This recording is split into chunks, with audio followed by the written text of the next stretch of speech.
ದೇವಿಯರೇ ತಮ್ಮ ಅಂಶ ಎಂದು ಸ್ಪಷ್ಟಪಡಿಸಿದ್ದು ಗಮನಾರ್ಹ. ಇದಾದ ಕೆಲವು ದಿನಗಳ ಮೇಲೆ ಸ್ವಾಮಿ ಕೇಶವಾನಂದರು ಜಗದಾಂಬಾ ಆಶ್ರಮದಲ್ಲಿ ಶ್ರೀಮಾತೆಯರೊಂದಿಗೆ ಮಾತನಾಡುತ್ತಾ ಕುಳಿತಿದ್ದರು. ಆ ಹೊತ್ತಿಗೆ ಆ ಹಳ್ಳಿಯ ಜನ ಡೋಲು ಬಾರಿಸಿಕೊಂಡು ಷಷ್ಠೀದೇವಿಯ ಪೂಜೆಗಾಗಿ ಅಲ್ಲೇ ಪಕ್ಕದಲ್ಲಿದ್ದ ಆಲದ ಮರದ ಬುಡಕ್ಕೆ ಬಂದರು. ಸ್ವಾಮಿ ಕೇಶವಾನಂದರು ಶ್ರೀಮಾತೆಯ ಶಿಷ್ಯರು.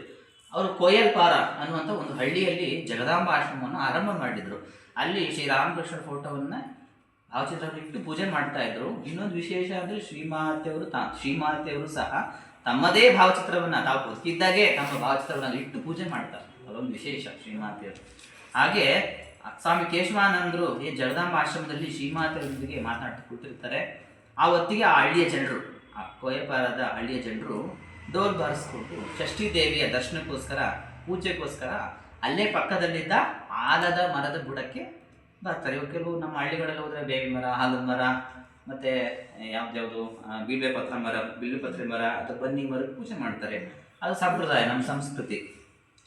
ಹಾಗೆ ಆಲದ ಮರದ, ಹರಳಿ ಮರದ ವೃಕ್ಷದ ಬುಡಕ್ಕೆ ಬರ್ತಾರೆ.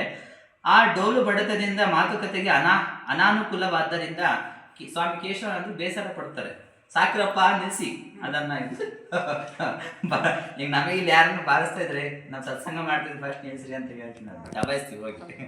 ಸಾಕ್ರಪ್ಪ ನಿಲ್ಲಿಸಿ ಅಂದರೆ ಶ್ರೀಮಾತೆಯರು ಅವ್ರು ಮಾತಾಡ್ತಾ ಇದ್ದಾರೆ. ಸ್ವಾಮಿ ಕೇಶವಾನಂದರು ಶ್ರೀಮಾತೆಯರು ಮಾತಾಡ್ತಾ ಇದ್ದಾರೆ. ಆ ಮಾತಿಗೆ ಇವ್ರು ಬಾರಿಸೋ ಡೋಲು ಡಿಸ್ಟರ್ಬೆನ್ಸ್ ಮಾಡ್ತಾ ಇದೆ. ಹಾಗಾಗಿ ಸ್ವಾಮಿ ಕೇಶವಾನಂದರಿಗೆ ಸ್ವಲ್ಪ ಸಿಟ್ಟು ಬರುತ್ತೆ. ಬೇಸರ ಪಟ್ಕೊಂಡು ಸಾಕ್ರಪ್ಪ ನಿಲ್ಲಿಸಿ ಅಂತ ದಬಾಯಿಸಕ್ಕೆ ಹೋಗ್ತಾರೆ. ತಕ್ಷಣ ಶ್ರೀಮಾತೆಯವರು ಸ್ವಾಮಿಗಳನ್ನ ತಡೆದು ಬುದ್ಧಿ ಹೇಳ್ತಾರೆ. ಏನಪ್ಪ ಕೇದಾರ್, ಹಾಗೇಕೆ ಹೇಳುತ್ತಿದ್ದೀಯಾ? ಎಲ್ಲವೂ ನಾನೇ ಆಗಿದ್ದೀನಿ, ನೀನೇಕೆ ಬೇಸರ ಪಟ್ಟಿಕೊಳ್ಳುವುದು? ಕೇದಾರ ಬಾಬು ಅಥವಾ ಸ್ವಾಮಿ ಕೇಶವಾನಂದರಿಗೆ ಹೇಳ್ತಾ ಇದ್ದಾರೆ. ಪೂರ್ವಾಶ್ರಮ ಹೆಸರು ಕೇದಾರ ಬಾಬು ಅಂತ.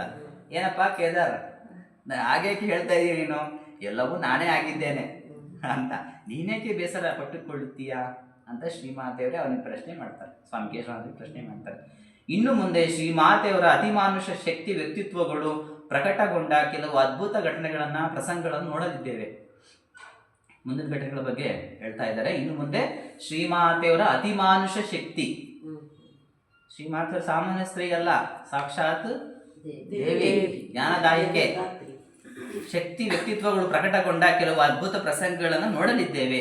ಅತ್ಯಂತ ವಿಶ್ವಾಸ ಯೋಗ್ಯರಾದ ವ್ಯಕ್ತಿಗಳು ತಮಗೆ ಆದ ಅನುಭವಗಳನ್ನು ವಿವರಿಸಿದ್ದರ ಆಧಾರದ ಮೇಲೆ ಇವುಗಳನ್ನು ಸಂಕಲನ ಮಾಡಲಾಗಿದೆ ಎನ್ನುವುದು ಒಂದು ನೆನಪಿಡಬೇಕಾದ ವಿಷಯ. ಸ್ವಾಮಿ ಪುರುಷೋತ್ತಮ ಹೇಳ್ತಾ ಇದ್ದಾರೆ. ಇನ್ನು ಮುಂದೆ ಶ್ರೀಮಾತೆಯವರ ಅತಿಮಾನುಷ ಶಕ್ತಿ ಮತ್ತು ವ್ಯಕ್ತಿತ್ವ, ಶ್ರೀಮಾತೆಯವರ ವ್ಯಕ್ತಿತ್ವಗಳು ಯಾವ ರೀತಿಯಲ್ಲಿ ಪ್ರಕಟಗೊಂಡಂಥ ಅದ್ಭುತ ಪ್ರಸಂಗಗಳನ್ನು ನಾವು ನೋಡಲಿಕ್ಕಿದ್ದೇವೆ. ಮತ್ತು ಅತ್ಯಂತ ವಿಶ್ವಾಸ ಯೋಗ್ಯರಾದ ವ್ಯಕ್ತಿಗಳು, ಯಾಕಂದರೆ ಕೆಲವು ಘಟನೆಗಳನ್ನು ಸುಳ್ಳು ಹೇಳೋಂಥ ಚಾನ್ಸ್ ಇರುತ್ತವೆ.